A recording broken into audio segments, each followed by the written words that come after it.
അൽ-ബഖറ എന്ന് പറയുന്ന ആ പേരിനെ കുറിച്ച് തന്നെ ചിലരൊക്കെ ചോദിക്കാറുണ്ട്. ഖുർആൻ വലിയൊരു അമാനുഷിക ഗ്രന്ഥമായിട്ട് അതിലെ രണ്ടാമത്തെ അതല്ലെങ്കിൽ തുടക്കത്തിൽ തന്നെയുള്ള സൂറത്തിന് അൽ-ബഖറ എന്ന് പറയുന്ന പശു എന്ന ഒരു പേരാണ് നൽകിയിട്ടുള്ളത്. അപ്പൊ ഈ അൽ-ബഖറ എന്ന പേര് ഒരു ദൈവിക ഗ്രന്ഥത്തിലെ ഒരു അധ്യായത്തിന് ഇങ്ങനെ ഒരു ശീർഷകം നൽകാൻ പറ്റുമോ എന്നൊക്കെ പലരും ആരോപണം നടത്താറുണ്ട്. അപ്പൊ നമ്മൾ പറയുന്നത് അൽ-ബഖറ ആയാലും അതല്ലെങ്കിൽ ആല ഇമ്രാൻ ആയാലും നിസ ആയാലും ഏത് സൂറത്തിനും നാമകരണം ചെയ്തത് ആ സൂറത്തിൽ പറയുന്ന പ്രതിപാദ്യ വിഷയവുമായി അതിന് അഭേദ്യമായ ബന്ധമുള്ളത് കൊണ്ടായിരിക്കും.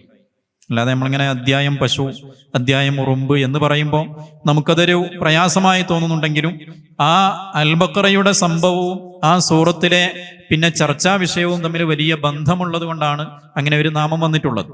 സൂറത്തുൽ അൻആമിന് അൻആം എന്ന് പറഞ്ഞാൽ കന്നുകാലികൾ എന്നാണ് അർത്ഥം.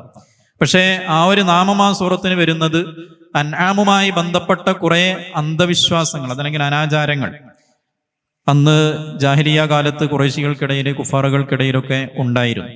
ചില മൃഗങ്ങളെ അവര് അറുക്കാൻ തയ്യാറാവുകയില്ല, ചില മൃഗങ്ങളുടെ പുറത്ത് യാത്ര ചെയ്യാൻ അവർ വിസമ്മതിക്കും, ചിലത് അവരിൽ പുരുഷന്മാർക്ക് മാത്രം ഹലാലും സ്ത്രീകൾക്ക് ഹറാമും, ഇങ്ങനെ ഒരുപാട് ഹലാല് ഹറാമി എന്നതൊക്കെ തങ്ങൾക്ക് തോന്നുന്ന രൂപത്തിൽ ഹലാലും ഹറാമുമാക്കുന്ന ഒരു രീതി അന്ന് നിലവിൽ വന്നിരുന്നു.